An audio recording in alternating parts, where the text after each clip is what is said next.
Welcome everyone to the Co-Creators Convergence 2017, and as you know, our theme is Galactic Co-Creation. And I have with me the one and only Barbara Marx Hubbard. And Barbara, you are the inspiration for this whole gathering.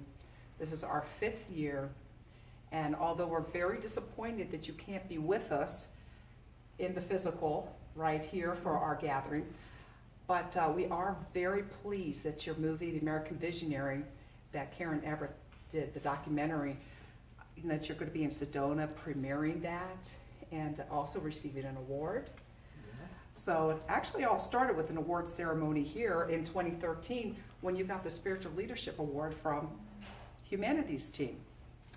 That's right. You live long enough, you get all the awards. Well, Barbara, I think you've done a little bit more than just live. And, they award you after you live. They feel they ought to, you know? Well, let's see, 87 years of living and bringing so much to the planet. I know you completely changed our lives, and I can speak on behalf of the co-creators here that you have changed the path, the trajectory of so many, and we're so grateful for that. I want to say something about your name, Co-Creators Convergence. That's the purpose of evolution now. Oh. It's the right title. Well, thank you. Wow. Co-creators, people all over the world, converging and synergizing will shift the system. So you are really important. Well, where do we learn it? Right from. But you've done it so well. Thank you. Thank you, Barbara.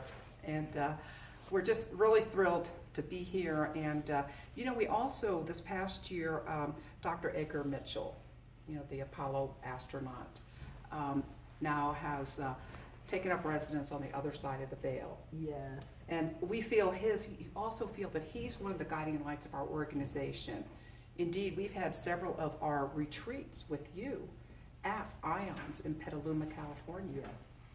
So what I want to do is to bring in Darlis Mays from Jupiter, Florida. And Darlis is actually a neighbor of Edgar Mitchell's.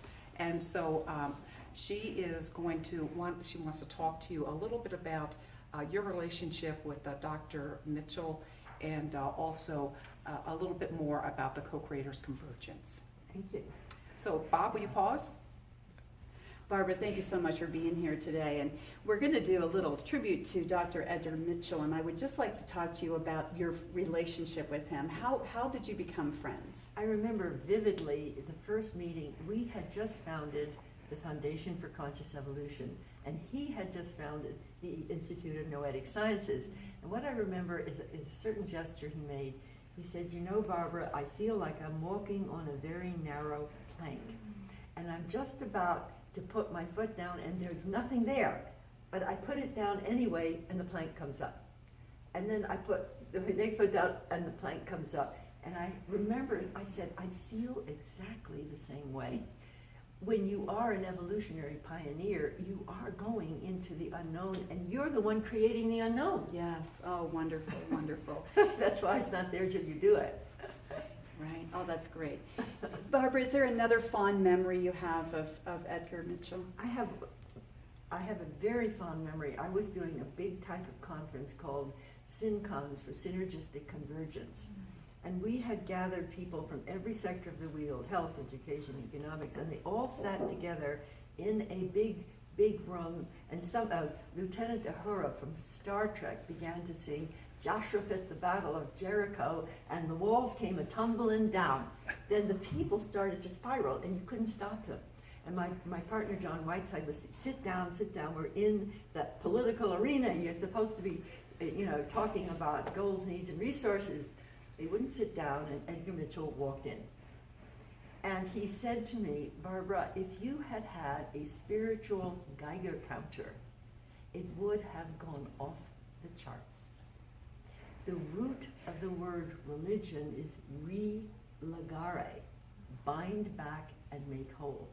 And what we had done with synergistic convergence was bind back the political party. So people saw they couldn't get what they needed unless somebody else worked with them. And the co-creators convergence is an example of the new evolutionary politics, synergistic democracy. So true, so wonderful. If Edgar was here with us, first of all, I feel that he is with us at this Co-Creators Convergence. We're going galactic. He moved over to the other side of the veil this past year. What would you think he would like us to know going into this 5th year of our Co-Creators Convergence? I'd like him to know that because we're facing such an existential crisis on Earth, that millions of us are waking up, and our desire is to create greater resonance on planet Earth, is greater connectivity. I call it evolutionary love. There's a movement for evolutionary love, if you want to call it that. And I believe, Edgar, if I could talk to you direct, that if we can achieve enough resonance on this planet, we will be able to make shared contact with that which is beyond us. And I would like, Edgar, to get a little signal from you.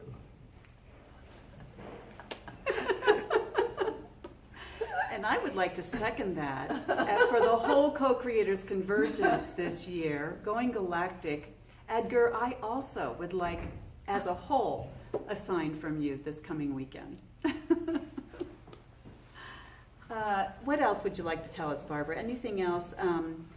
How maybe Edgar really influenced your co-creative foundation? He influenced me when he spoke directly of his contact with extraterrestrials.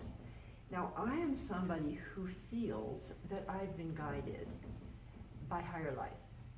And I write in a journal, and I'm always writing, and I ask questions, and then I get some really astonishingly good responses. And I did get a signal in my journal which said something like, Barbara, you've come through a stellar stargate, and you had to look normal. So you did not get all these direct contacts that some other people get, because your job was to look normal as you're making your transition to universal co-creativity. So by now, I think I've looked normal long enough. So Edgar, is it okay if this is the new norm? Is it okay for those of us who feel that we're part of a living universe and are inspired by that greater life to give everything that we can here, that we would actually be inspired by your courage? Because, you know, people are made fun of when they say they've had direct contact. And I'll just tell one story, Edgar. I was at the Contact in the Desert where they had all these people studying extraterrestrials and very, very angry with our government for not allowing this information out. So I stood in the broiling sun and said, well, why don't we all just ask for contact? We don't need the government. What if millions of us gathered in different venues to ask? And the people around me, the organizer of the conference said, well, would you lead that, Barbara? And I said, I don't think that's my mission, to be leading for extraterrestrial contact right now. But I called Edgar Mitchell. And I said, what do you think would be a good thing for the general public to do? What are we waiting about? Other countries have a lot of shared contact. And Edgar said, this is exactly right, Barbara. So I did a big series of interviews when I was working on Shift Network, of people like Neil Donald Walsh, Nassim Haramein, others who had contact or felt they had contact. And I think, Edgar, you did a great deal to verify in a scientifically oriented community the truth of what's possible. So thank you very much. Mm-hmm. Thank you so much. Thank you. And at this year's Co-Creators Convergence 2017, we have a gift for everyone. And this book is Edgar Mitchell's book, and it came from his estate. And so we're going to give that out this year for 2017 because we are going galactic. And thank you, Edgar, for reaching to the stars and being our foundation for this process. Thank you very much. Thank you all. Thank you, Barbara. Thank you. Yay.